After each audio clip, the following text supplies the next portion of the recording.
Hey folks, this is Abel James, and thanks so much for joining us on the Fat Burning Man Show, where we talk about real food and real results. Do you ever wonder what would happen if you ate nothing but bacon for an entire month straight? In an effort to entice others to try a ketogenic lifestyle, our friend Dan Quibell founded the Bacon Experiment, a challenge he underwent to eat nothing but bacon for 30 days straight. The results?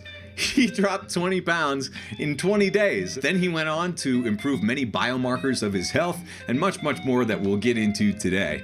Dan Quibell is a ketogenic lifestyle and weight loss coach who specializes in helping others achieve a happier and healthier lifestyle using real foods, especially bacon. Before we get there, here's a note that just came in from Jarrett. I've been back and forth with him a few times. He just signed up for the newsletter and he says, Abel, help a fella out. About 4 years ago, I started listening to your podcast and bought your book. I also have the app and have tried the greens. I shared with you before that over the course of a year, I lost about 50 pounds and it was easy, just stupid easy. I was stunned at how I kept dropping each week. It was probably 6 months before I even started injecting some exercise into my routine. The majority of the weight was dropped by changing my eating. I was shocked that while I leveled off and the drops weren't coming anymore, the weight stayed off for over 2 years. Everyone was constantly asking how I lost the weight and I pointed them in your direction. Now, I sit here at a loss. I've put back on about 30 pounds and honestly, I cannot figure out what has changed. Now I'm frustrated and honestly a bit sad. Not too far gone sad. I'm ready for a comeback, but I just don't know what to change. I've been doing the intermittent fasting for at least 2.5 years. I live in Austin, so we typically have healthy options, even when eating out. What can I do? Did I destroy my metabolism with the fasting? Is my thyroid shot? I want to get this weight off. Jarrett. Hey, Jarrett. Thank you for getting back in touch. There are a lot of great questions here, and I know that we've been emailing back and forth, but there's a lot that you bring up that many people have asked about recently. Many people have written in or gotten in touch with me saying similar things where what was working before is not working now. There was even a Guinness World Record holder who got in touch with me who usually has a perpetual six-pack, and he's just like, I put on 10, 15 pounds and I can't see my abs anymore. What happened? All this stuff I was doing before that's always worked, it's not working. Well, let me just say, if you've looked around at the outside world anytime recently, it's pretty clear that things are going straight off of a cliff. And that stresses us out. Whether we realize it consciously or not, subconsciously, we're all being just battered and banged around. If you're spending any time on social media, any time on the internet, any time trying to get news or be informed, you're getting beat up at the same time. So when our just general sense of safety and security looking at the future is threatened for ourselves, our families, our children, and all the rest of it, that can interrupt our sleep processes. That can make us a little bit more stressed out, crave the wrong things at the wrong time, maybe hit the carbs and sugar more than we otherwise would, maybe just eat more than we otherwise would. In any case, there are so many factors at play. Here are a few things that I would look at. And I know we've already talked through a few of these, but I'm just kind of trying to generalize this advice. If you're feeling like what was working before is not working for you now, it's a great time to get tested. If you can afford it and it's reasonable, especially if you have good health insurance, which we don't even, but we still often will go and get tested just to look at our own blood results, our blood work. If you're able to do that, then you can start looking at your testosterone levels, whether or not your thyroid is operating like it should, your other organs. So that's really important. That's one thing that you can definitely do, and it's worth bringing that up. But there are a lot of other things that you can try as well. And you know, we've been doing this for a decade now. We've coached people down to 3% body fat, just insane levels. There's a roadmap to getting the fat off and changing your body composition. So we can help you get there. A couple things you might want to try is to blunt your hunger, try to hit protein first. Try to make that like your main macronutrient. Don't worry about putting tons of fat on everything. That's going to be caloric. And if your issue is maybe having too many calories right now for your body's needs, many of us are exercising less than we did before, getting out less due to lockdowns and restrictions and that sort of thing, in addition to all the stress of what's going on and the lack of sleep and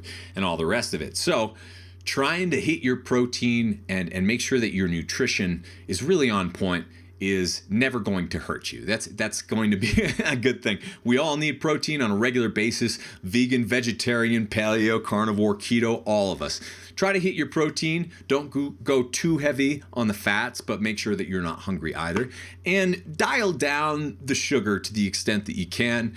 My wife and I, we like eating sourdough and cookies and pizzas and tacos and all sorts of luxurious stuff. But there's a big difference between trying to get weight off and maintaining. So if you're more in the lifestyle kind of maintaining and eating to keep your head right and using food for entertainment, that can be okay.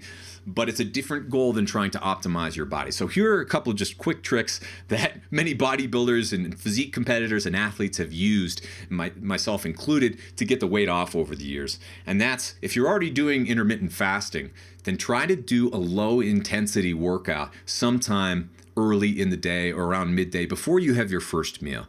And the goal of this exercise is not to go intensely.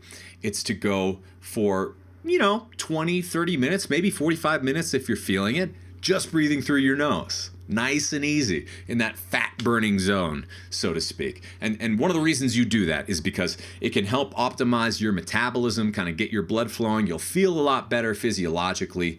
And then if you avoid the super high intensity stuff and the super high weights for that workout especially, then you can kind of, since it's relatively low intensity, you can do it as often as you'd like. Sometimes I do it later in the day or in the evening, especially if I couldn't work out intensely that day. But by avoiding that intensity and the heavy weights, you also avoid, most of the time, the ridiculous hunger pangs that come after that exercise, right? After I go for my big runs up the mountains or the heavy lifts, I get way hungrier. And so if you get hungrier after your big exercise and after your workouts, great time to put on muscle, great time to put on fat too, if you're not careful. So if you're playing with a little bit of exercise, try that low intensity, maybe with a bit of black coffee if you don't want to be completely fasted. If you put a little cream in there, it's no big deal.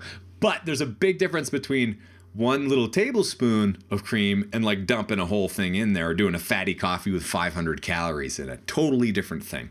So hit your protein, try to do some fasted low intensity workouts, and then I don't want to be totally quantified self and looking at my data and my blood work and my biomarkers all the time.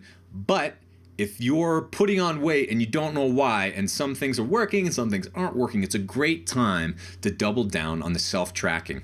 That could be as simple and cheap as just taking your notebook and writing down on a daily basis, journaling what you ate that day.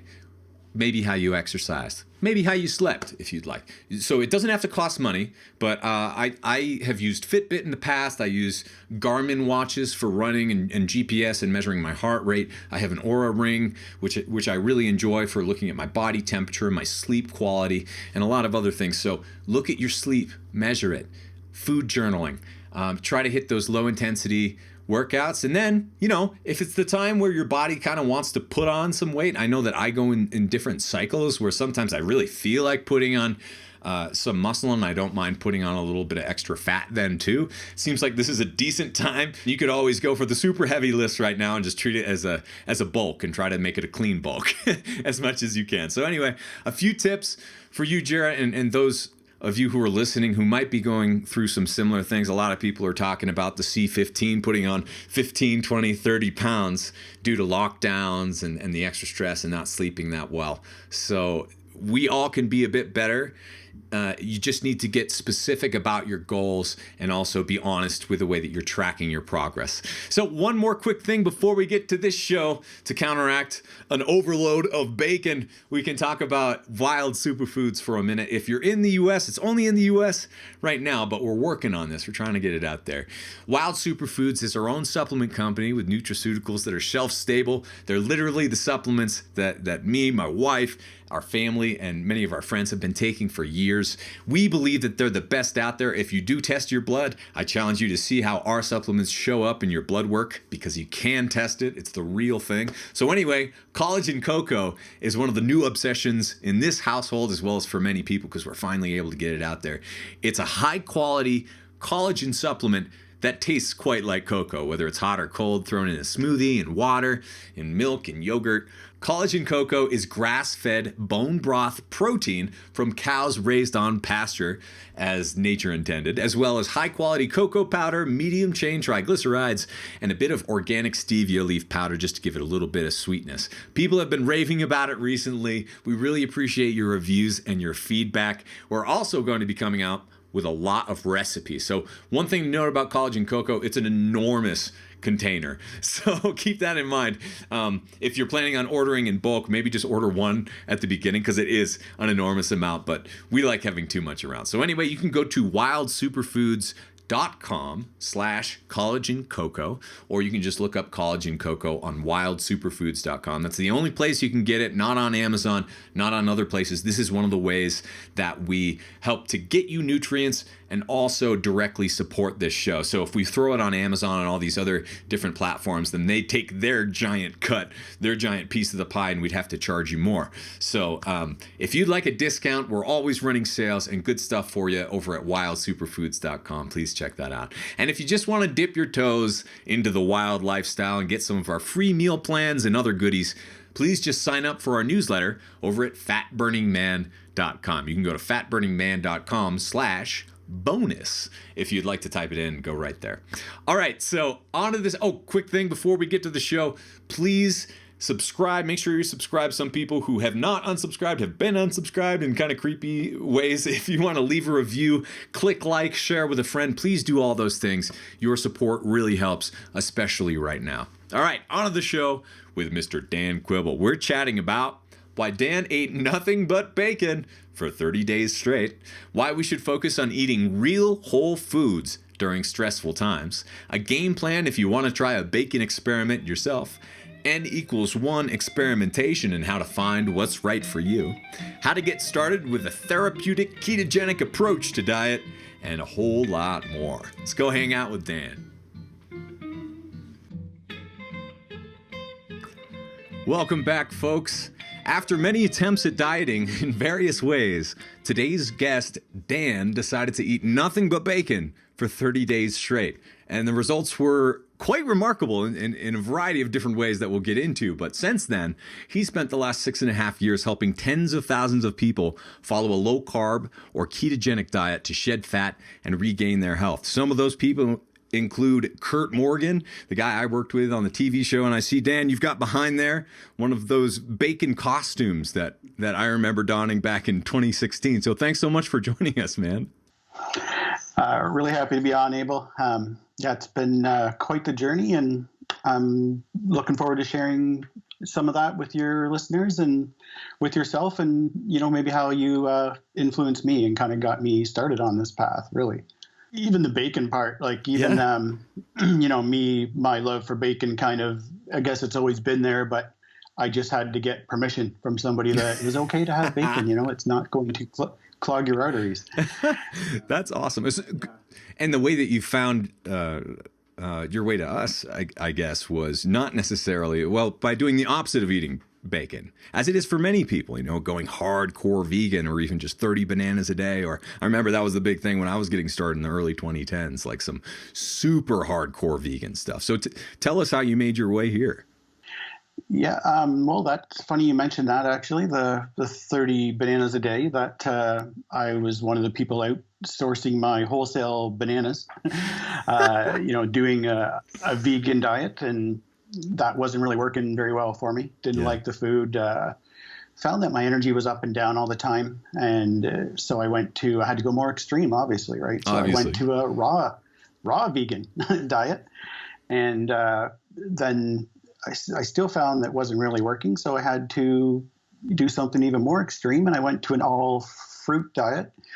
So I was a fruitarian for a while, just kind of jumping around one thing to another, but it kind of started where, you know, I was obese at 13 years old. I know you've listened to a little bit of my story.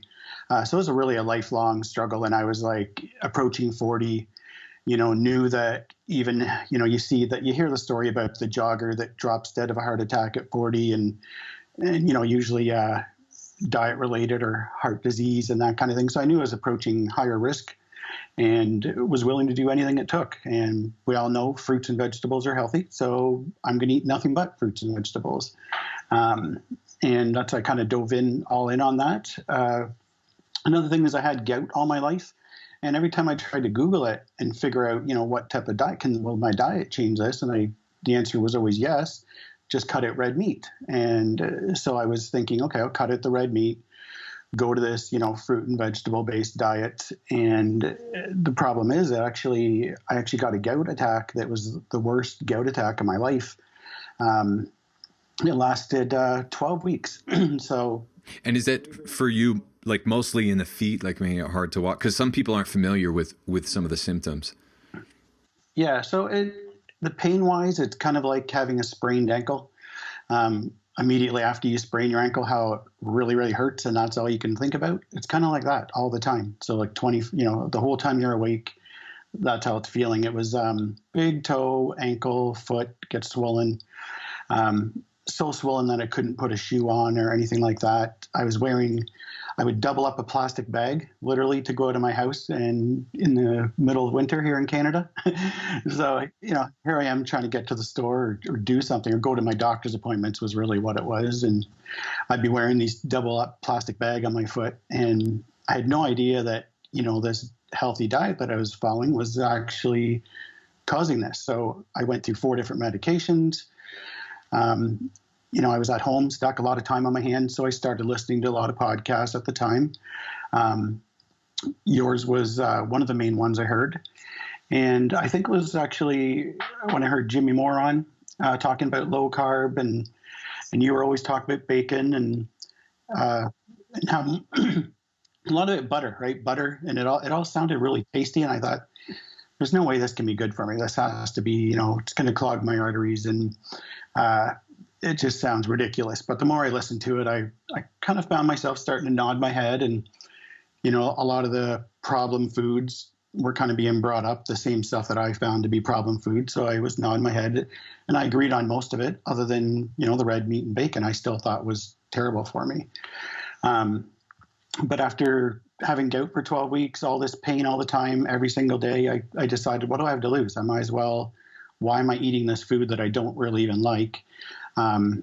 Because when you go that way to like a raw vegan or that type of diet, you're eating a ton of greens every day, maybe a pound or two. Like you got to get, quite a bit. And then I knew the dangers of soy, and I knew, I kind of was always researching, always looking for what's the catch, right? And when it came to the vegan and fruitarian diet, it seemed like there was a lot of catches. Having the fruit juice, energy was up and down. Uric acid increased. That's what led to my gout attack. And then I just wanted to figure out something else. This isn't working for me. I started to kind of realize, right? It took me a long time. We get so set in our belief systems, I find, that we just kind of mindlessly follow somebody else and just take it as fact without really considering, is this person, do they have an agenda, or are they telling me the truth, or are they just promoting their own beliefs? And that's what I found. So the 30 bananas a day, like I said, I was one person that did it. And I thought, you know what? I wonder what 30 pieces of bacon a day would do for me. So I kind of started to have that thought as you were, you had been talking about that. And yeah. So anyways, I started introducing bacon into my diet. And what year was this? So that was in 2014 when I first did that. Cool. I think around 2014 when so this is before I did the whole bacon experiment that we'll talk about here. Yeah. But what that did, though, is just by cutting out the carbs, cutting out my fruit that I was having, going to more bacon, going to more of a paleo approach, my gout was gone in 3 days. And, like I said, it had been 12 weeks of that. So 12 weeks of constant pain. And I was getting different medications. The first one didn't work, got another one. I'd lost a little bit of weight doing that, so going with the fruit type of diet, but I also lost a lot of muscle. So, and I was needing a nap every single day. Like I would crash on the couch. 2 in the afternoon would come. I'd be asleep like every day. I'd be the person sleeping on a chair, and that was never me. Like I never had that problem before, but I didn't realize how much of a like blood sugar roller coaster I was on, while I was sipping my juice, I felt great, my fruit juice, like all full of sugar. And then I kind of see something you said actually also kind of woke me up to that, how you were talking about sugar and how the fruit sugar really isn't any different than, although that community will say that fruit sugar is a lot different than, processed sugar. I really don't think that there is a big difference depending on what it is, especially when you juice. Yep. Like if you're juicing fruits, removing all the fiber, you're removing a lot of the nutrients. You're basically left with water and sugar. And what you had said exactly was you were talking about grapes and you talked about them being, bags of water and sugar. I still remember you saying that. And I was like, you know what, that's kind of what it is. And then you were talking about how just all that stuff's changed so much, since what it was and what it is now. A lot of these fruits are so processed that, a banana is not much different than a Snickers bar, these days, versus, back at one time it was all seeds and nutrients. Just a lot of wake up points, right? A lot of light bulb moments. And I think that's what you're trying to do, right? You're trying to turn that light bulb on, make them think a little bit. And it definitely got me thinking. And I think you also said something about, becoming your own expert, proving stuff to test it out yourself, right? Don't take my word for it. Try this, right? Try this for a certain period of time. So I really like that. So that kind of started me doing a lot of experiments. Like a lot of N=1 experiments. What an educational tool too. I'm so glad. This is one of the reasons I have you on, is because it's such an educational tool. I wouldn't be where I am now if I hadn't done, maybe not 30 things of bacon or banana like that extreme, but like I think everyone needs to do their experiments to learn from it. So anyway, keep going. Yeah. And so I tested a few things. And I picked bacon because, I started to get into the low carb keto community. I listened to an interview you did with Jimmy Moore, and I found that, fascinating that here's somebody living without a lot of carbs. And for a long time, he has. I think he started in 2004. Yeah. And, so I actually reached out to him after hearing him. He was very receptive. He was answering questions right away. And, he had his own pretty big podcast, and I had started listening to that. I kind of just had went back and forth, like whoever had the next guest or did the next interview, I was listening, and I started walking, started exercising more, just constantly listening, learning. I was fascinated by this. And I pretty much immediately started, feeling the stuff you were talking about. So the mental clarity. Another thing you had talked about. So for me, I was 90 pounds overweight. I just kind of wanted to get that out there. Yeah. I was, obese, so it was harder to do things. So weight loss was definitely something I knew I needed to do. And I heard you talk about a friend of yours that was a bodybuilder, I believe, and he had went to a very strict, keto approach. And then he had started doing carb loading and that kind of thing to kind of, and you put up the pictures that, he had yeah. and the transformation. So I was like, Chaz, wow. I just talked. If anyone wants to look it up, it's Chaz Branham. He was on the podcast years ago, but look it up on Fat Burning Man. Yeah, I was very impressed. So he got down to 3.5% body fat. I mean, Chaz is a beast. Great dude too. Yeah, it was just incredible. So I was seeing what was possible with it, and that kind of really got me where I'm more interested. I wanted to try it.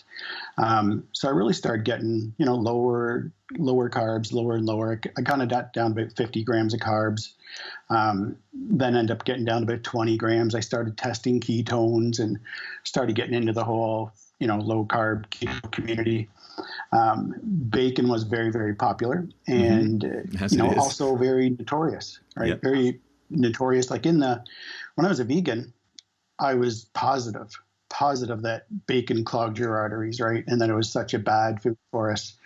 But then I started to consider it. I love bacon. I just looked at it as, it's something I shouldn't really be having. And because of the 30 bananas a day, I thought I'm going to do 30 pieces of bacon a day and see what happens. But I wanted to research it first because I told my wife, and of course she didn't react very well. Yeah. She was like, "You're going to do what?" Like, no, bacon. Like she just couldn't believe it. Actually, I want to tell a little story here because I think stories are a good way to kind of get points across. So, right in the middle of I guess I had my gout for 12 weeks, and her and I were both vegan. She was, a yoga instructor, following strict vegan diet. So was I. And I went downstairs one morning, and I had already bought bacon. She didn't know, and I cooked up a whole pound of bacon. And I still remember her saying, "What are you doing down there? Is that bacon?" and, but yeah, it ended up being my medicine. Like I said, very quickly, like 3 days into that, it had kind of got rid of my gout. And I'd always kind of remembered that. I was kind of taken back. How did that do that? So I wanted to learn more. The bacon experiment kind of seemed like a good way to find out what happened. But I needed a bit more knowledge. I wanted a bit more, permission, I guess. I wanted to know that this wasn't going to clog my arteries.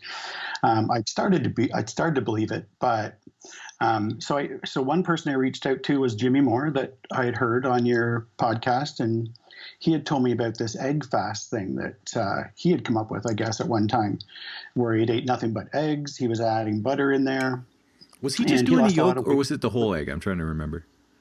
He did the whole whole yolk, or the whole egg. But he also added grass-fed butter in, and kind of did that. So he's adding a little extra fat, and he found that worked really well, sustained him. And eggs are very satiating, I'll say, like very filling, very nutrient dense. So so the eggs are sorry. And then another thing I've experimented with, I did the egg fast, and the bacon experiment was really interesting. So he said, go for it. The eggs worked well for me. So then I found, and he's like, well, have you, talked to any zero carb folks or carnivore folks? And I was like, what? Carnivore folks? What do you mean? And so I started searching, and here's this entire community of people just eating meat and living on water, which I just couldn't believe. So this again is back in, that'd be around 2015. So I'd already been doing low carb and keto for a bit. Had considered doing this crazy bacon experiment where I ate nothing but bacon. Started doing the research, and here's I found people that were living on literally steaks, like ribeyes, right? Nice fatty ribeyes, like, and just drinking water, like spring water. And they've been doing that for, I couldn't believe it. Like, I just couldn't believe that they're even telling the truth. But some of these people, 10, 15, 20 years, some of them, been doing this for decades. Yeah. And they look very, very healthy. Like, they looked in really good shape, had, lots of muscle mass. So it got my interest up. I was like, okay, there's something to this. Like, how are they doing this? And I had all the normal questions that everybody would have. Like, you need greens, though, right? For our colon health. You need vitamin C to, there's no way that you wouldn't get scurvy. And every single question that I asked got answered, like one after another. They always had an answer for it, and just seemed to be thriving on it. So, I thought, so the bacon experiment to them, living on bacon for 30 days, that was nothing, right? They'd been doing it for a couple decades, some of the people in there, like living on meat and water. So they said, go for it. I look at bacon as more of a condiment or an addition to my meat, but, you could definitely do it. You'll probably enjoy it. At the time, I was having bulletproof coffees and fat bombs and stuff, all the keto stuff. Probably a lot more processed keto foods than I should have been, but I was just looking at it as, carbs are the only thing that really matters. I knew I wanted to stick with mostly whole foods, but it took me a while to figure it out. So I decided to basically do the bacon only and focus on it, try it out. And I kind of kept getting permission. The more I researched, the better I felt about it. I'll just go in a couple points on bacon right now. So nitrates are kind of the first thing that people talk about. So I found out that nitrates really only form nitrosamines at high heat. When you cook them at lower heat, there's not really that many nitrosamines. That's where the cancer risk comes from. You can pretty much mitigate that just by oven cooking your bacon.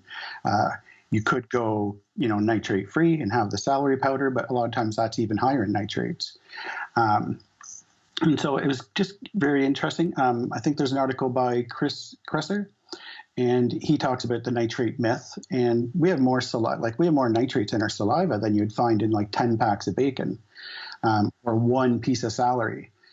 So that was like, well, that doesn't make sense then. Like, why is bacon a problem because of nitrates when one slice of celery has 10 times more? Just didn't add up in my head. So I started to kind of realize that, like some of these things that we just accepted as the truth definitely aren't the truth, right?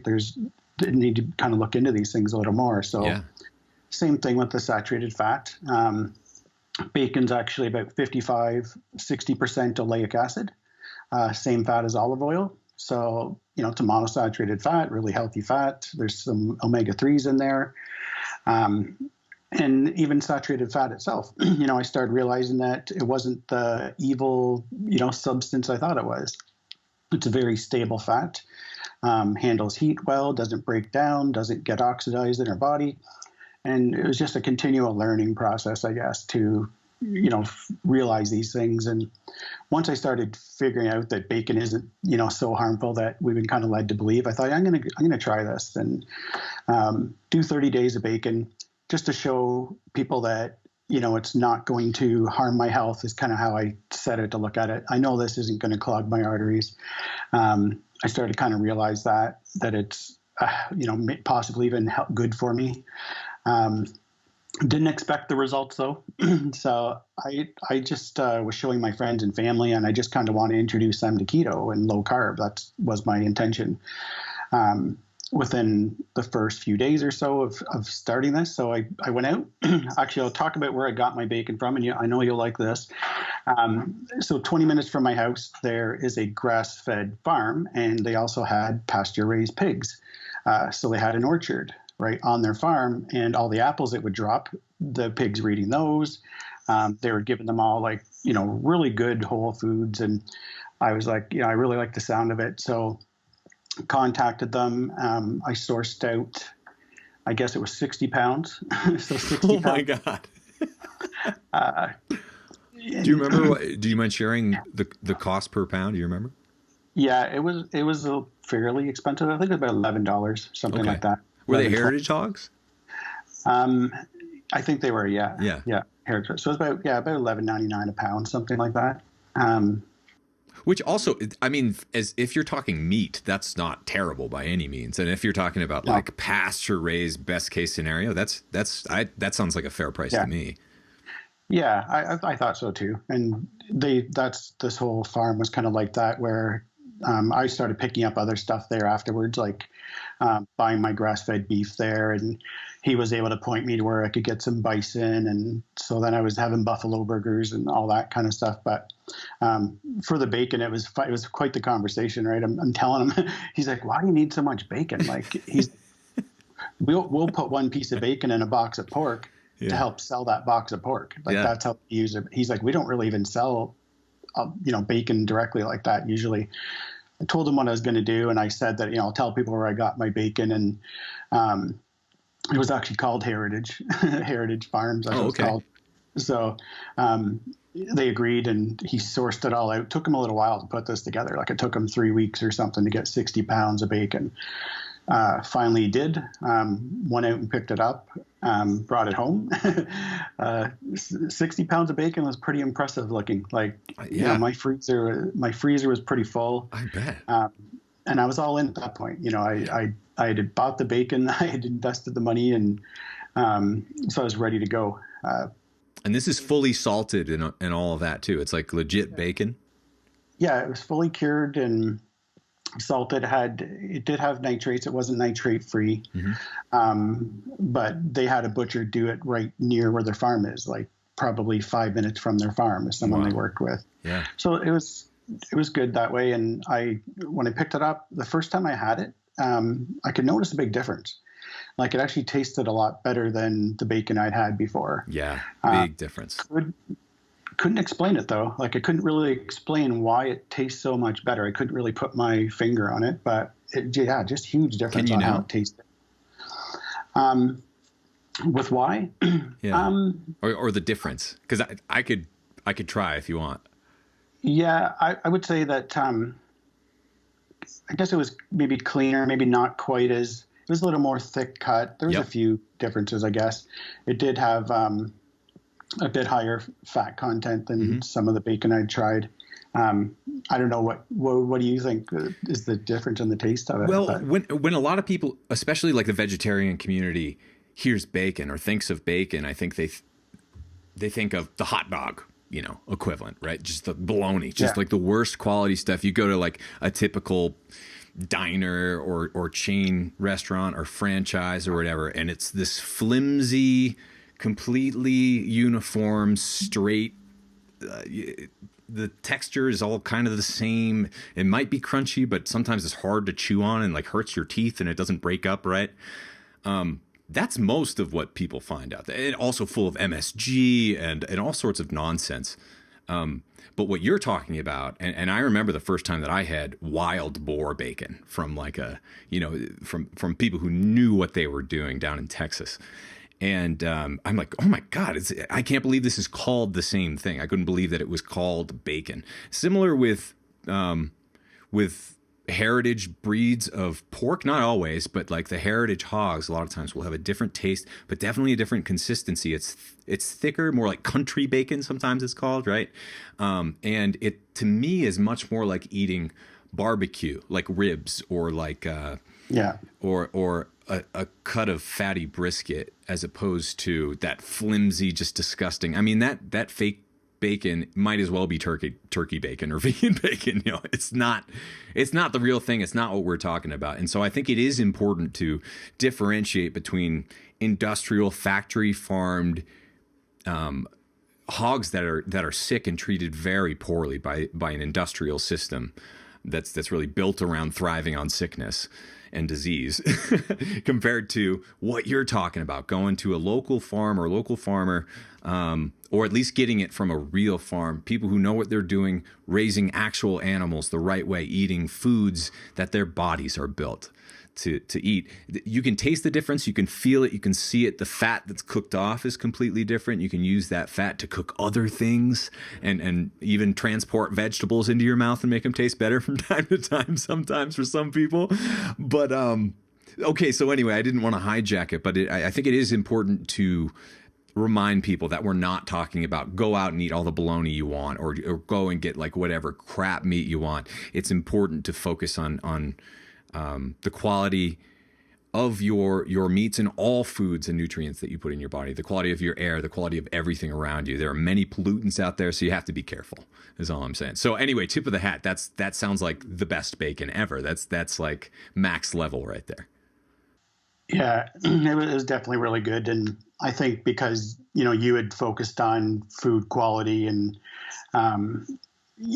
just kind of realizing that what the animal you're eating is eating themselves definitely makes a big difference. And I would have to agree with that. Right away, it seemed like a real meal. Like you would normally look at bacon as a side, as a condiment, as, something that goes with your meal or maybe a piece on your burger or something like that. But when I was eating that bacon, I really felt like this is substantial. Like this is a real meal. I feel like I'm getting everything I need. Within a few days, I was pretty deep ketosis. I felt more alert, more mentally clear. I was sleeping good. Didn't realize it at the time, but that the salt that was in the bacon was actually a big part of why I felt so good.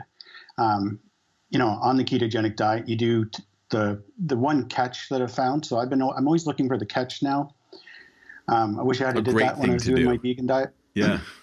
So I go a devil's advocate all the time, right? Where's the catch to this? There's no way, and after listening to you talk about bacon and burgers being healthy, and I just thought there's no way that's, that has to clog your arteries. And so I always kind of look at what's the downside to this? What's the catch? What am I missing out on? Or because I did have that horrible experience, as a vegan. And so looking at the bacon, I didn't see it. I thought I would. I thought I'd quickly be able to figure out why I shouldn't do it. Felt amazing. The salt seemed to be replacing my electrolytes. And I would say electrolytes is kind of the biggest problem when somebody does go strict keto, or if they go all the way to carnivore. You need to be salting your foods all the time. It's really important. And when you start doing that, you start feeling a lot better. You feel really good. A couple things I do want to touch on, during this podcast is that, I know we're talking about the bacon experiment and having bacon, nothing but that, but carnivore is very similar and you can feel very similar. And I know you talked about it being an elimination diet. And that's how I look at the bacon experiment. If anybody wants to end up trying this themselves, which we'll get into more details on what happened, because it was pretty impressive, the results that happened to me. Like right away in the first week, I think I lost about 5 pounds or so. And, I had about maybe 300 people. I was doing this inside a Facebook group called The Bacon Experiment. There's maybe 300 people in there. I think it's 30,000 people in there now. People wanted to do it themselves. They were coming in watching. They said, oh, that's just water weight. You've lost some water weight. Not a big deal. You'll stop losing next week. The next week I felt even better. Like I felt amazing. I was starting to crave bacon. It was really weird. Like people started asking, are you sick of bacon yet? After like 5-7 days, I'm like, actually, I wake up just looking forward to that bacon. Like, I can't wait for my first meal. I'd have a cup of coffee and as you know, our appetite gets a lot more controlled, following a whole foods, lower carb type of approach. I found going even lower carb, going all the way to zero carb, like the bacon experiment, the control that you have over your appetite I'd never experienced that in my whole life. Was, pretty much always hungry. Even with keto, the way I was doing it, a dirty keto approach, I would call it at first, with a lot of nut flours, a lot of cheese, and a lot of like processed cheese though.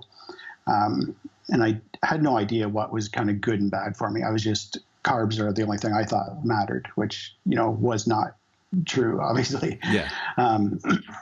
So anyways, I did the second week and I was down maybe another 5 pounds or so. I was down 10 pounds. All kinds of people started coming in, like just to kind of watch the show, right? This guy's crazy. He's eating 2 pounds of bacon every day. He's showing the pictures of it. He's talking about it, and he's doing awesome. Like he's feeling great. He's losing weight. Like I was out doing walks, had lots of energy. Like my energy was really high, I found. I think it's just because my ketones have been elevated, so it's another fuel source for my brain. And so I just kept learning. I spent a lot of time learning about keto during that time. Felt good. I was able to move, get outside. I try to get it in the sun almost every day, going out for a walk, getting my vitamin D in. I was always kind of wondering, there must be stuff missing to this from just doing bacon. But I couldn't believe how good I felt just doing this one food.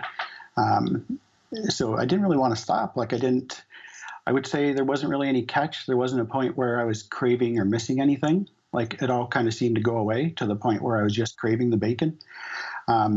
So I started into my third week, and again, my weight loss actually continued.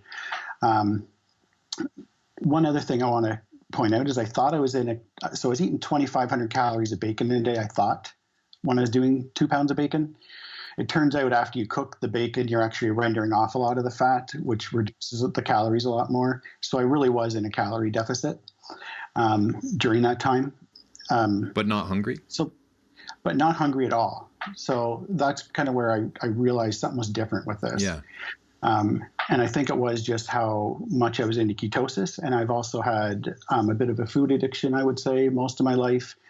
And I would say, like a lot of people, turning to comfort foods like carbs and fats together. I would also point out not just carbs. So I started finding out carbs wasn't the enemy. It's more so carbs and fats together I find is more addictive, I would say, easier to overeat. There's no breaks. But on bacon, I did find I would get full. So after eating a pound of bacon, I would be satisfied. I would be able to go 4 or 5 hours. I wasn't hungry every couple hours. I was able to go long periods of time, no problem. Well, I didn't ask. Were you eating like 3 meals a day, or how were you breaking it up? I ended up doing it to 2 meals a day, so it made it real simple. I had bacon that was in 1 pound packs, so I just cook a pack. I got really good at cooking bacon.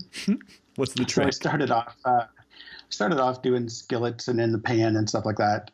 Then I realized that high heat on bacon is not a good idea, because then the nitrates, form the nitrosamines. And so here's the way to do it. So you take a sheet, a cookie sheet, cover it with parchment paper, Now, this part is kind of optional. You can get a little rack to put on top of your cookie sheet to kind of keep it off of the cookie sheet. I suggest doing that. Take your bacon and fold it in half. So you have it lengthways, you're folding it in half. So it's, only half the size. Cooks way more evenly like that. So you spread it out. One layer, cover the entire cookie sheet, which you could cook about 2 pounds at once that way. 350 degrees in the oven. The smoke pointed bacon is 365. So if you don't go over that, you're never going to really burn your bacon or have it be a problem. So 350 takes about anywhere from, depending on how thick your bacon is, about 45 minutes to 60 minutes. And once you have it like that, I would say most people would never cook bacon another way again, because it cooks really evenly, renders the fat. There's no like crunchy on one end, fatty on the other. It's just like all perfect, So that's one kind of little thing I discovered along the way, I guess. And I tried a few things. I tried, putting water in the pan. I tried an air fryer. I tried different things. The oven seemed to just turn out really well.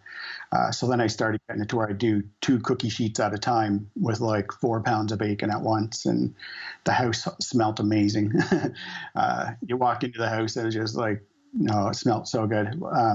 It was all smoked bacon as well. So yeah, it was really neat. So would you eat it like that? Sorry, would you eat it fresh, or you would eat it cold sometimes too, or would you reheat it that way, or what's the deal with that? Yeah, you wouldn't believe it's actually really, really good cold. Like a lot of people will make their bacon up and then not even reheat it. You could, but in the bacon experiment, or in the bacon, I would almost call it the bacon community that I have now. There's a thing called purse bacon. So, there's actual women that'll make their bacon up ahead. They will take their bacon with them, put it into a little bag or container. We have done that. That's a great trick. I love that on planes and stuff. Well, when we used to fly in the movie theater, like, oh, totally.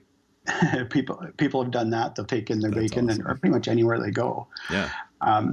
Better than a chocolate bar. I'm going to tell people a little bit more about what happened. So yeah, please. Yeah, the third week, I ended up down maybe 15 pounds. It was almost pretty consistent, like 5 pounds a week. At the end of the 20 days, I had lost 20 pounds. But the other thing is, the day before I started this, I went into the doctor's.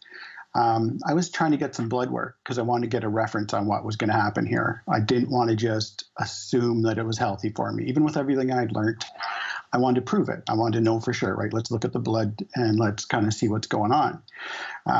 My wife told the doctor that I was doing a bacon experiment. And she's like, tell her what you're doing. Tell her what you're doing. She wouldn't let it go. So I had to tell her. Doctor was also a vegan. No way. Practicing yoga and really into it. So she's like, oh, you're doing bacon? Okay. And she's like, well, you know what? She's like, I had a patient that did Atkins 10 years ago and lost 100 pounds and a lot of her health stuff improved. So I'm going to say, yes, I want you to do this. Go ahead and try it. And, I was really overweight still, having a lot of health problems. Blood pressure was high. All this stuff was going on. So she even wrote down extra tests. She's like, well, let's see how your liver likes this bacon. Like just kind of being a little snarky with me, right? And writing down extra stuff. So she had all these different tests that we were going to do. And at the end by the 4th week, I had lost 20 pounds in 30 days, and that got a lot of attention. A lot of people wanted to try it for the weight loss part. I was not ready to tell anybody else to do it yet. I wanted to see how this affected me. Yeah. So went into the doctor's the day after I'd finished, had my blood pressure checked. My blood pressure was, before I started, 156/88. So that was after doing like a dirtier keto approach for a year. So I don't even want to know what it was at one time. Like it must have been even higher, right? So anyways, I had my blood pressure checked and it came up as 120 over 68. Wow. So, pretty perfect blood pressure. Every time I've had it checked since then, it's like 112 over 66, 118, over 70, that kind of thing. So that's awesome. It's stuck. It's been a permanent change. Same with my gout. So going with this bacon, going with the lower carb approach, it got rid of my gout quickly. Haven't had a gout attack now for, 7 years since I first started this. that was life-changing for me, because it had been an ongoing thing. When I was 15 years old, I had my first gout attack. The fix that my doctor gave me, he gave me some sort of medication, and he wrote down cause obesity, and he wrote down 1,600 calories a day on a piece of paper. Deep thinking right there from the doctor. Handed it to me, and like as if I was fixed. There you go. Jeez. Here's your drug. Here's your pill. Yeah. Here's your 1,600 calories. I'm like, I had no idea what calories really were at that time, or how to track them or anything, right? This was before MyFitnessPal and stuff like that. So it didn't help me at all. I went home and had a bag of chips when I was a kid. So anyways, going to, at the end of the bacon experiment, next thing the doctor looked at was liver. She didn't speak for like 3 or 4 minutes. So my wife and I were both looking at each other like, uh-oh, this doesn't look good. Because she looked kind of shocked. Yeah. Just reading it and like rereading it a couple times. She was like, her mouth was a little bit open, and I was like, uh-oh. And first thing she says, she's like, well, your liver is barely working. And I was like, no. What do you mean my liver's barely working? Right. And my wife's looking at me like, I told you this bacon was, not going to be good for you. And she goes, no, I mean, your liver's hardly having to do any work. Yeah. She's like, that's what I meant. She's like, your liver's hardly having to do any work. All your markers have come down, like a lot, like not just a little bit, a lot. So blood pressure had improved, liver marker had improved, and then she looked at my fasting blood sugar and my A1C. So, you're looking at the 3-month average of blood sugar. It had only been 30 days, but even that had come down. A1C come down, fasting blood glucose, inflammation markers, so C-reactive protein, that had come down. And I just felt great too. So it wasn't just the blood, but the blood was kind of proving what I had felt. Like I already knew that, wow, I feel amazing doing this. Why? Yeah. That was my next question. So I literally spent probably a year, looking at why did this work? Why is bacon so magical? Like, why did every single health marker improve? Why did I lose weight effortlessly? I wasn't hungry at all. My mental clarity was amazing. I was able to learn a lot. Like I was able to stay focused. So many things like just seemed to improve. It didn't make sense to me why it was that much different than what I was doing. So I just kind of kept looking for the catch. Why shouldn't I do this more? Yeah. What's the reason? And bacon doesn't have everything we need, but as an elimination. So I kind of look at it like that, like you had talked about carnivore being, and I kind of agree with that. So it's eliminating a lot of things that do cause us problems, right? You're just getting rid of a lot of the processed foods. You're anything with keto on the label, I would avoid now. That's good to hear, because I felt that way for a while. Yeah, not a lot of good products. Starting to be a few companies now that it's usually people, like you or me that actually has been focusing on nutrition for a while, looking at it. Then they'll come up with a company and get clean products, So there are some good ones now. They're not all the same, but for the most part, everybody jumped on the bandwagon. Every fitness model, all these companies putting out all these products, a lot of terrible fillers and stuff like that. Well, a lot of things in the keto products that are totally not keto, like sugar, for example. It's like I looked at some of them and it's like, what are you talking about keto? It's got like 8 or 18 grams of sugar in it. They don't care. They don't know, and they don't care. A lot of the people who are selling it's that. Scary. And like maltodextrin, I see that in some of the stevia products. I see maltodextrin with it, but it says sugar-free. And for people that don't know what maltodextrin is, it's about 130 on the glycemic index, so way worse than sugar, like really going to spike your blood sugar. And here, I imagine diabetics are having these products thinking that, I know, it's so dangerous. This is a better choice. So I can't believe that they get away with stuff like that. So, but I think a lot of why the bacon experiment works so well is just that, I had eliminated a lot of processed foods. Reducing the carbs for me has been a huge deal. Has been very, been life-changing because I have had a food, I would say, addiction problem most of my life, to where every time I have stress in my life or every time I'm struggling in some way, I turn to food. And it would have started right when I did gain the weight to begin with. My parents were going through a divorce that was kind of messy, and it was very stressful at that time. And I turned to food, as my friend, and that kind of led to a whole life of doing that. Always turning to food for comfort. And there's always the stuff I shouldn't be having, like the pizza and French fries and that kind of thing. What I realize now is that it's more so carbs and fats together that I kept getting drawn to. Sure, sugar, but things like chips and that kind of thing.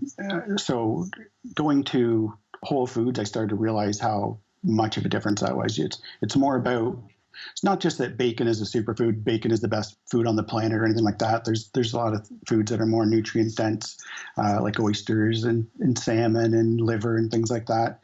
But I'd eliminate a lot of junk, right? I got rid of a lot of products and even the keto products that would say 4 net carbs on them, they would still have gluten. They're still made of wheat.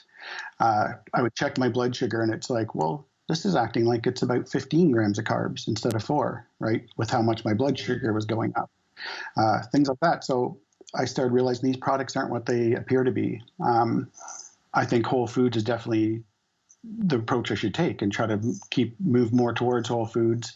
If it has a package or a label, then maybe it's not the best idea to even have that. I heard you talking about shopping on the outside of the grocery store, and I thought, it really does eliminate it. It's not that you have to even pick the perfect foods, it's that you're eliminating all the ones that are hurting us, right? Because a lot of those foods, there's no breaks on them. The food addiction part of it, I just didn't even realize how big of a deal that was, or how much that was affecting me until this past year. And it's not just me. It's like all kinds of different people out there, turn to those comfort foods. Right now, the whole world's kind of on high stress and turning to those comfort foods. What I would say is, if you're eating more, like right now, if you find yourself turning to those comfort foods, if you stick to Whole Foods and just eat more of them, you're really going to be so much better off. Even if you're snacking a lot, like I'm a big fan of intermittent fasting, doing 2 meals a day. I built an entire keto program based on what I did on the bacon experiment. Similar calories, similar macros. Like, people think of bacon being very, very high fat. After you cook it, it's actually about 1-to-1 fat to protein. So it's about a 1-to-1 ratio. And I had people doing the bacon experiment. They would do it for the full 30 days like I did. I had people lose 30 pounds in 30 days. People that were reversing their diabetes doing this. Like, what I mean by that is fasting blood sugar would be over 200 when they woke up. Now it's 80 or 90, every day, just from doing bacon. But then, like, what do I do now? So I would say, go low carb or keto, right? Stick to the Whole Foods. And they're like, well, what's keto? What's low carb? So I was teaching people one at a time, like literally helping people one at a time. And I started putting together more meals based on the bacon experiment, like 5 pieces of bacon and 5 eggs. We're putting some eggs into the mix. Suddenly you got a lot more nutrients, a lot more fat soluble vitamins, and eggs are very filling. So, we would do stuff like that, kept building out a menu, had maybe 10 or 15 things. And after doing that, pretty much about a year, like I said, of research, I launched my own keto program, and I would just give people this, right? Here's 10 items or 12 items, just expanding the menu a little bit, and kept expanding and expanding over, well, it's been 3.5 years now. I think I have 140 different meal options, all with the macros figured out for Wow. people. And it's all Whole Foods. Like, we use herbs and spices and a lot of meats, a lot of vegetables. Just this past 6 months, I have more of a carnivore menu as well, which is just like another option. I feel like bacon only. If somebody wants to try it, do it maybe for 7 days. Get a good quality bacon. You might want to have some magnesium with it, because you're not going to get enough magnesium. The other thing would be potassium. Potassium's a little bit of a topic that's controversial, because it can affect your heart. You can get too high. So, but getting the electrolytes in is important. If somebody wanted to do 2 pounds of bacon a day, that would be for a man, for weight loss. And by the end of that, you kind of feel like you're in control of your eating. So if you're struggling, and going to those comfort foods, overeating, Those foods have no breaks. I think most of us know that. Like you really don't hit a point where you're full or satiated with those foods, just more and more. So when you do go over to something like strict keto or carnivore, that's where it's so powerful that it gives us control back. That's what it did for me. And that's why it was so profound. Put me into that deep ketosis, removed all the junk. So somebody could try it for 7 days for themselves and just see how you feel. If you're feeling worse, there's going to be a little bit of dehydration that happens in the first few days. But if you're getting your fluids in, the bacon usually gives you enough salt, which is the kind of number one thing. People get depleted on salt and sodium. Yep. It's easy to have that happen too, especially if you're fasting. So it seems like bacon covers that. It's built in. So it kind of makes it more fail-proof. It's a really good way. If somebody's never tried keto or getting into ketosis, it's an easy way, because after 3-4 days, you're in ketosis, you're starting to feel like, wow, what's going on? I'm not hungry. I've had people get really freaked out. Dan, they're trying to call me on the phone. They're trying to email me. I'm not hungry. Something's wrong. Like they've never felt that in their entire life. They've never felt, in control of their eating. They're always hungry. So they thought something must be horribly wrong. And I'm like, no, that's what you're looking for. That's why this works. It gives you that control back. You feel, higher energy. You don't feel hungry all the time. Now it's up to you when you want to eat. You can take the time, right? You can put together a more nutritious meal, more complete meal if you want. And bacon's just like a gateway to get into ketosis and kind of experience it. So it's easy. That's the other part of it. It's so simple. When you're in a stress state and you're kind of struggling, it can be hard to make those right choices a lot of times. You're kind of in a brain fog, right? You're in that carb fog. That's how I would look at it. And when you get this and you kind of get into ketosis, you're feeling a lot better, you're feeling clear. It's made a lot of people, ask about it more, want to learn more about it. And the same way it did for me, right? Why is this working? Why do I feel so good? Why are all my health markers improving eating bacon, right? This should be like clogging my arteries right now. And then the more you learn, it's like there's actually a ton of science behind all this. The mainstream media does not put out the information that you can find when you start digging. Right. It's hard to find it. You might have to go into PubMed. You might have to start looking at studies. You might have to start talking to people, getting N=1 real results from real people and see how they feel, what's working for them. That's kind of how I learned, is just by doing my own experiments like that, doing my own bacon experiments. And I did a whole bunch. So I ate nothing but eggs for the week. I ate nothing but salmon. My brother was the same weight as I was, and he did nothing but bacon for a week, and I did nothing but salmon for a week. The salmon was the most filling food. Like, try to eat 2 pounds of salmon in a day. I have. For various reasons. I'm not going to get into it, but yeah, it's tough. It can be tough to fill up in a way that is just so efficient in filling you up before you, I don't know. It's like you're full. You want to keep eating, but you're done. Yeah. Like it, tasted good. I liked it and everything, but yeah, you're just so full. And I think it's because it is so nutrient dense. There's a lot of it. And the omega-3s, your brain's happy. You've got plenty of fat. Just everything about it just worked. And I found, I couldn't believe how much different it was than pretty much most foods I've ever tried. But I mean, most people don't try these mono diets, or they don't really do experiments. Yeah.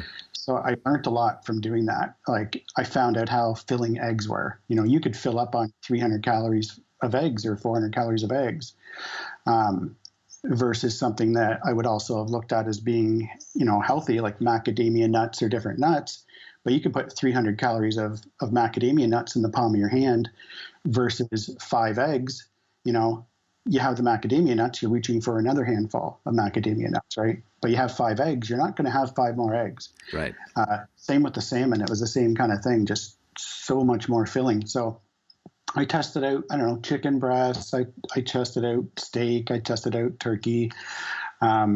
I would say for weight loss and keeping you full on the fewest amount of calories, that's kind of what weight loss is all about. I would have to say going with the salmon was probably one of the best foods that I had. Bacon was the funnest. I definitely enjoyed it the most. I'm eating meat candy all day and feeling great. My health's improving. The weight's just falling off me. but I think that we do need to kind of implement a lot more foods.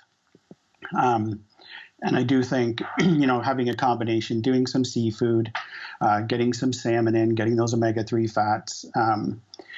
And I find that, I think what you said about the omega-3 fats, very, very important, and that it can convert to DHA for our brain is such a big deal.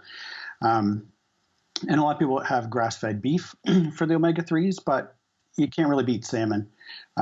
Even just 1 or 2 fillets of salmon would probably equal the same omega-3 fats you're going to get in your grass-fed beef all week if you're having it for dinner every night. So I didn't realize how much more there is. So having that in there, it's just, you're putting them in as almost like vitamins or multivitamins. I mean, how some people would supplement. You get the nutrient-dense foods, and they really work. You feel better overall. You're fuller quicker and longer, I would say. Like, you're not seeking out more nutrition an hour later. Yeah, it's hard to fill up on oysters and sardines too. You know what I mean? Like those will fill you up nice and quick. And they've got that's a nose to tail food also, which is so important. And I know you've talked about that as well, as have I. That eating nose to tail. If you are going to go for the meat and water thing, I mean, you can learn a lot from it. And who knows? I'm not going to rant against people if they've been doing it for 20 years and it's working. Like, go for it. That's what I think. But the nose to tail piece of this is like, if you're going to get all your nutrition from animals, you've got to be eating nose to tail. You've got to find some perfect combo of getting all the nutrients that you need. But it sounds like from the people who do it well and know what they're doing, you can. Yeah. And how I've kind of approached it is where I look at people as doing it that way, meat and water, steak and water. I would look at that as a pretty hardcore version of carnivore. The way I do it is a little different. The way I teach it's a little bit different. If somebody wants to, have some herbs and spices and make their burger taste like a little bit of chili powder in there and maybe a little bit of turmeric or something like that. I feel like I look at plants more as, medicine and flavor, nowadays. Which is, you've said that for years as well.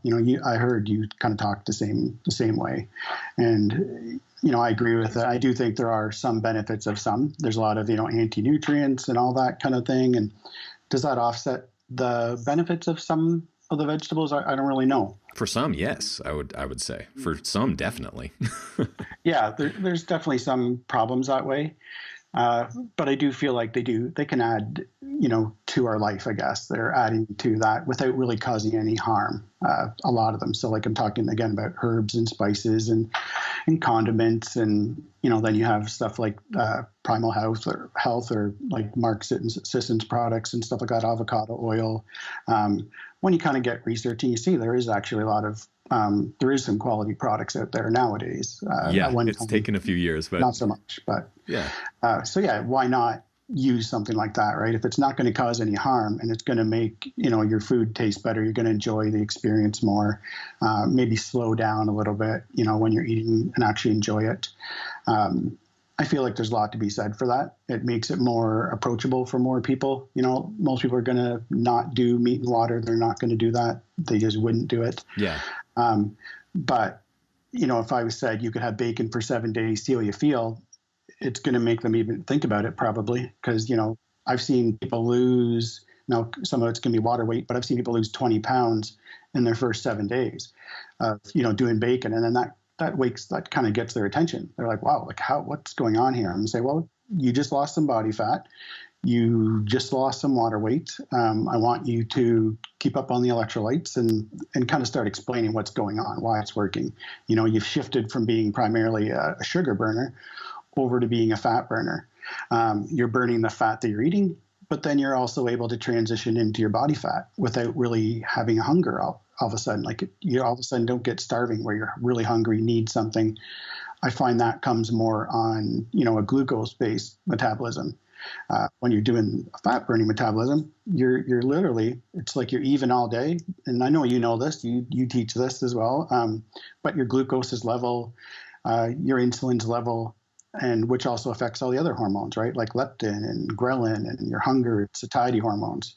So you're just really not hungry. People think that I have some unbelievable self-control or self-discipline. And I'm like, it's literally the foods that I'm eating make all the difference in the world. Like, it's not that I've suddenly gained control over it. I have not,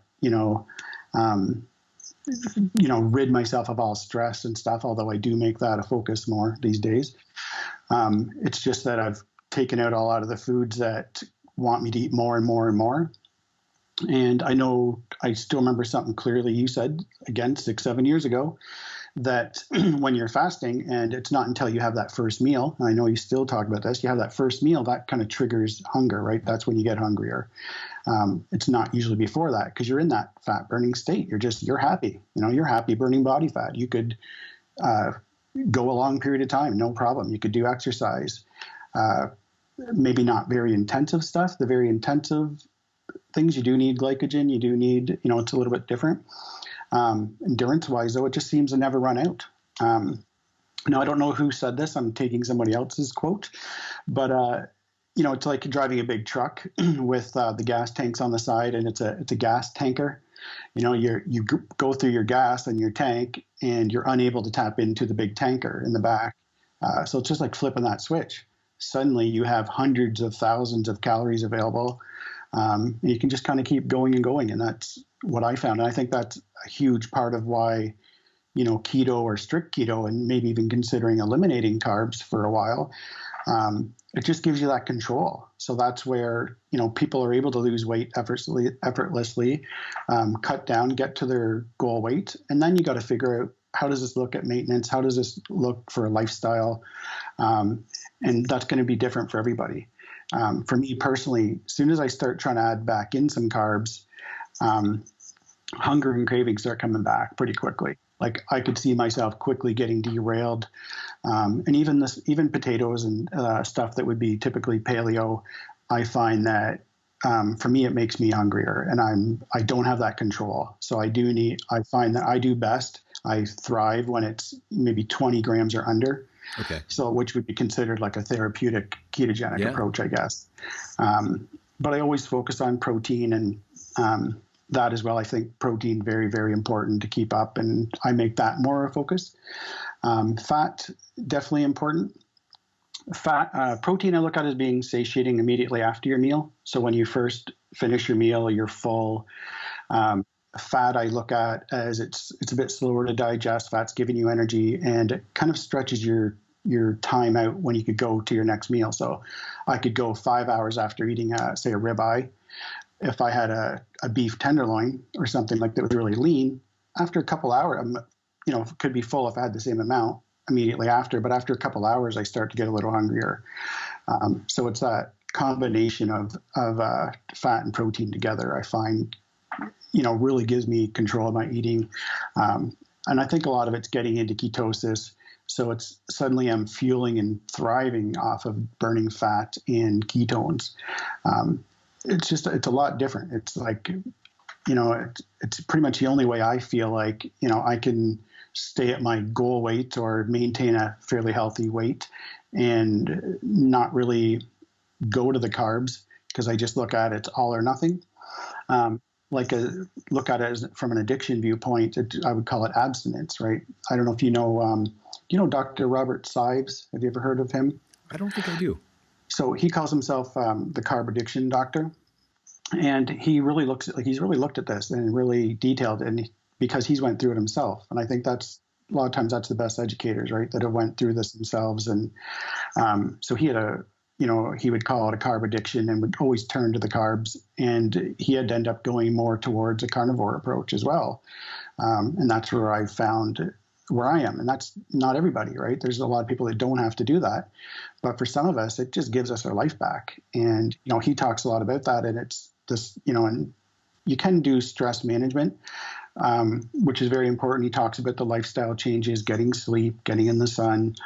All those things can go a long way too. But for whatever reason, totally eliminating the carbohydrates, doing that abstinence approach, it's very, very powerful.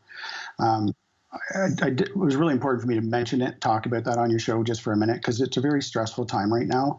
So if people are turning to those comfort foods over and over, maybe try cutting them out for right now, like for temporarily. Doesn't mean you're not going to start adding those back in.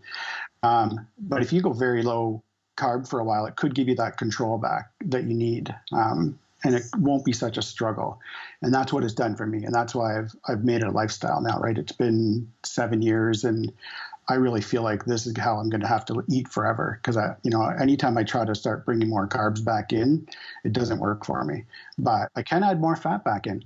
So that's where I see maintenance for me is, you don't want to end up being, just a skeleton, which maybe could happen. Keto is very powerful for helping you burn fat. But that's where maintenance is for me. It was just adding more fat in, having, enjoying my bacon as often as I want. Having eggs and having, double yolk eggs, for example, or things like that. I kind of felt like it was just increasing my calories, increasing my fat. Whenever I tried to do that with carbs, I would quickly start to get derailed. It's very powerful. And I think unless you experience it yourself, you can't really understand how well that works. Like just how much control it can give you. So I think that's where, and people could just do bacon. That's a really good way to get into ketosis and experience that. If you don't feel well, then don't do it. Go back to what you were doing, maybe go to more of a whole foods approach. But if you feel like a lot of people do where, wow, I'm not hungry anymore. I'm in control. I can decide how much I'm going to eat. I can decide when I'm going to eat. When it's convenient, and suddenly your life becomes, you're not tied down to the next meal. You're not planning out where you're going to eat, along a trip or something. If you want to drive somewhere 5 or 6 hours, that's no problem. You don't have to stop if you don't want to. You just reach into your purse and grab your bacon. I love that, Dan. Well, I can't believe it. We could talk all day, but we are just about out of time. But please tell folks, especially maybe just a quick few words to those other health coaches, especially out there who are having rough times, and people who run gyms and their own practices. Maybe just a few words for them, and then you can share where people can find you in your work. Sure. The kind of way I've been looking at it is that I think people that are helping other people through nutrition and even through exercise, working out, coaches, I think right now is a time when we're needed, right? It's easy to kind of withdraw and get in that place of stress and fear that a lot of people are in right now. But I think, the other side of that is we could step up. Lead by example, start figuring this stuff out, what helps. So that's what I've been focusing on just the past few weeks or so is stress management, right? I have to get outside every day for a walk, do the social distancing, but I'm still getting out in the sun and, even picking up the weights that we're starting to get a little dust on them here and kind of start exercising, actively reducing my stress. Take it to the stress. You got to build up some resilience, I guess is how I'd look at it. I didn't realize that I hadn't done that for a while. I was just kind of coasting along, right? Felt good all the time, but and life is always going to throw stuff at us like this, right? Life always does. There's always going to be, a death in the family. There's always going to be something that happens, right? That's very stressful. If we've built up some resilience and we do have, like a routine and a schedule and stuff like that we can fall back on, cling to those.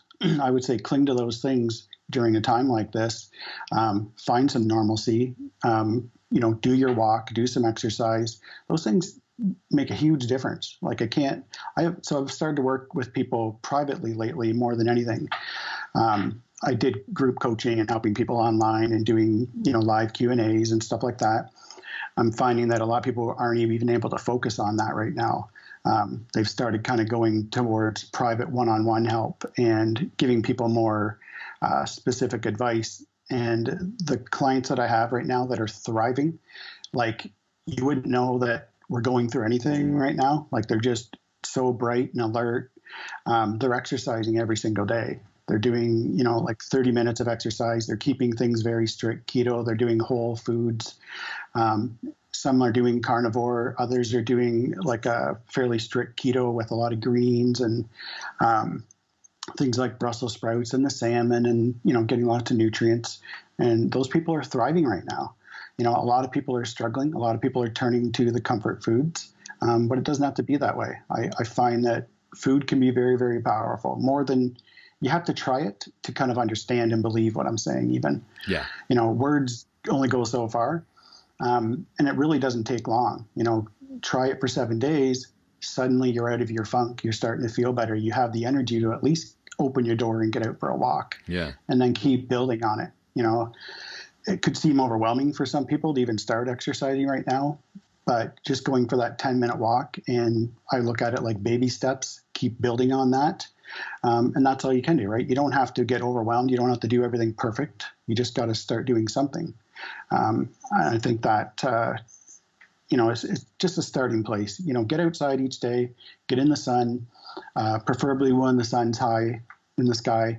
That will help you sleep. That will bring down your stress. It all kind of cascades. So you're all of a sudden you're building yourself back up. That's what I've been doing for the last couple of weeks. Just being consistent about it, even when I didn't feel like it. And I'm starting to feel back to normal somewhat. I know it's weird to say that when the world's kind of gone a little crazy at the moment, but it's working. So, hopefully that gives people a little bit of hope that, you can return to those things that kind of made you feel better. Say if somebody had at the start of their journey, where we tend to be really motivated, right? We're doing lots of stuff, and it does make us feel amazing and we get hooked on it. Go back to that, go back to feeling like that, go back to doing those things, being more active about it, where you're kind of on a mission. You're on a mission to reduce your stress. And there's lots of things we can do to do that, and it does work. And back to what I'm doing right now, you mentioned that, so I have done group coaching for a long time. Right now, really loving working with people one-on-one.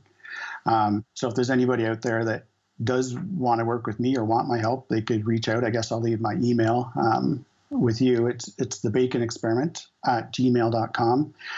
So really, really simple. And what I've been doing is just giving people a very, very simple menu. Like, here's 2 or 3 options for your first meal of the day. Here's 2 or 3 options for your second meal of the day.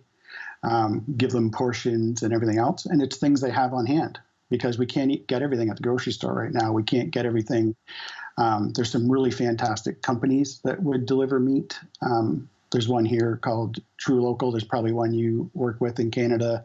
They actually source your meat locally, deliver it to your door. So I do that. So there's ways to do it. And the butchers right now, they would love to have your business.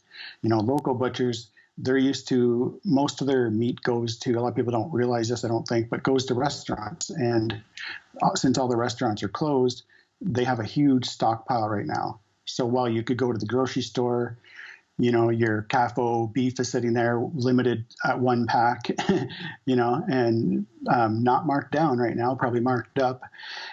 Or you could go to your butcher and they, you're really going to make a difference for that company. You're getting a lot better quality meat most of the time. And they're fully stocked. They're probably going to give you a deal right now. And that's what I've found. I've kind of went to my local butcher, and when I do run out of my meat that gets delivered, because we eat a lot of meat, I find that, going with that, you can still find a lot of Whole Foods out there. It's still pretty stocked. A lot of people have went out and bought all the pasta and, all the stuff that's actually leading to problems, but they're stocking up on them because they're shelf stable. But you can still find the good stuff. You just kind of have to dig around a little bit more for it. We can do it. It's worth it. Yeah. And so my focus has kind of shifted a little bit lately to helping people with the stress management part. And I just can't believe how much that's helping people. Like, you would never know that they're going through anything. So that's one thing I just wanted to leave people with. If you want to make yourself feel better, start doing that exercise, start being a little more active. And instead of, comforting yourself with those foods, maybe comfort yourself with a big plate of bacon, make a meal out of it. I know somebody's smiling right now, not just you. I know somebody's out there, just the thought of that. They're like, wow, yeah, that does sound really good. I've never had a meal of just bacon. But why not? It's not going to cause you harm. It's not going to cause you to overeat. It is going to make you feel good. It actually does increase dopamine. So like I said, I've looked into all this quite a bit, like more than most people would ever want to know about bacon. but it does increase dopamine. It does increase serotonin. Right. It's comfort food. So it is a little bit of an, addictive food or a comfort food, but without the consequences. Like there's no, you're not going to want to eat again in 5 minutes. And you're not going to eat 5 pounds of bacon in one sitting. You're going to have enough, and then you're going to be running on that for a while. You're going to feel great all day. So it's an easy way to kind of break out of that cycle. If somebody's in the addiction cycle, that's how I look at it now, and I would call it that. And, where you're eating, chips and pizza, and everybody knows all the stuff. I don't even want to say some of the foods because they are triggering. Yeah. It's usually, like I said, sugar and fat. So ice cream, things like that. I mean, ice cream doesn't have to be bad, but a lot of those foods can just be overrated. And that's where we turn to our comfort. If you're in that spot right now, though, maybe try the bacon experiment. You could find my group as well on Facebook. Try it for 7 days, and it might just break you out of that, like get you off the couch and where your chips aren't calling your name anymore, or that kind of thing. And then go more towards a whole food approach. You'll definitely, you'll thank me for it. You'll feel so much better, and you'll probably not come out the other side of this, so much worse off. You'll actually probably come out better off at the other side of the isolation and all that. It does work. Just give it a shot, and it'll basically get rid of the hunger, get rid of the cravings, and it happens pretty quickly. By the 4th day, I'll even say exactly. So day 3 is hard. Day 2 is kind of hard, 2 or 3. By day 4, it's almost like the sky opens up and suddenly, wow, I don't want the chips. I don't need those foods anymore. I think the only way to experience is to try that out. Yeah. Well, Dan, you are a brave and generous man. I really appreciate you taking the time to come on. Thanks, Abel. Really appreciate it. And like I said, you definitely got me started on this journey. The way you talked about bacon, all those years ago, made it sound awesome. And I seen your photo and seen how good a shape you were in, and I thought, if this guy is able to get away with bacon, like, why not? What do I have to lose? And I'm glad I did. I'm glad I kind of went down this path and ended up at Whole Foods and meat-based. It's changed my life. Like, there's no other way to explain it in every way possible. One thing I didn't mention to you is that I used to have I was a dating affiliate for a long time. And so I had a pretty successful career. Had all these health problems with my gout and, heart disease risk, high blood pressure, high liver markers, everything. So I didn't have my health, but I had wealth. Like I was making really good money at the time. And I finally realized that doesn't really mean anything, You could end up with heart disease or cancer or a lot of those chronic diseases that we end up landing on. And I knew that's where I was going. So I really did. I walked away from all that once I had figured this out for myself, to become a keto coach. I went from a big 6-figure income down to, I think, $20,000. I think I made my first year with expenses on top of that, right. But I don't really regret anything, because it is hard to figure this stuff out, and there's landmines everywhere. Grocery stores are full of stuff that's going to derail you, and it's almost like it's set up to make you sick. Mm-hmm. So just that, I walked away from all that because that's how important this is to me. And I had just no idea that it was just sitting here the whole time. Like I could have been getting healthy while eating the foods that I love, like the stuff that you kept talking about just really sounded amazing to me. And I'm glad I tried it. I'm glad I give it a shot. I opened up my mind as a vegan at the time, like I said, and raw vegan, thinking that these are poisons, to I'm just going to try it. What do I have to lose at this point? What do I have to lose? And I'm glad I did. And I think that's how a lot of people should approach this, is not take my word for it or anything I'm saying, but try it for yourself and see how you feel and prove it to yourself. Look at your blood markers, look at all that stuff, look at your sleep, your energy, how you feel, your mood. All those stuff matters, and all those stuff, that's where the answer is for each individual. I think that's all I wanted to say, is that I walked away from kind of everything, my old life. We downsized our house and all that, so that I could focus on helping other people, because, it's I still can't believe how powerful. I'm still excited about it, and it's been 7 years since I kind of discovered this. Still excited that it works every time almost. Like, it's every single person that tries to get rid of the junk and move to the whole food approach, very low carb, it always works. They always feel better. Things tend not to get worse. They always get better, and they get better quickly. So it doesn't take long. You just got to get people to give it that one shot. And very quickly it starts, changing their life, and love doing it, and just want to say thanks again for kind of pointing me in the right direction. And I can't even imagine how many lives you've changed, because you changed somebody's life like mine. And here I've now helped, thousands, probably tens of thousands of people, just kind of giving them good advice, that actually works. Yeah, there's a lot of bad advice. So once we find it, focus on it and help other people. And I think that's kind of how this whole movement is going to keep growing and keep changing, is that grassroots, and prove it to yourself first, see the results in yourself, and then you can become an advocate and start helping other people. You get hooked, you feel so good, your mood changes so much, your control of your appetite increases so much that you can't help not to become an advocate. At least that's how that happened to me. I couldn't not do this. I could not help other people, especially when I figured it out. So I've always really admired what you're doing, and I know that it's impacting a huge amount of people just because of the people you're teaching. They're then teaching people, then they're teaching people. Has to be millions, right? I hope so, Dan. But that's why I really appreciate you as someone who started off as a listener, and I try to have a lot of people like that on, because all of our journeys are so important in different ways, and we can all be coaches to the people around us, whether that's in a professional way or not. And we all need each other more than ever. There are dark forces against us is a euphemism, is a nice way of saying it these days, I think. So we really need to stick to truth and experiment on ourselves and share those truths with each other, because it's difficult, but we can do it. And I do have to run to the next one, Dan, but thanks once again so much for coming on. Thanks a lot, Abel. Really appreciate the opportunity.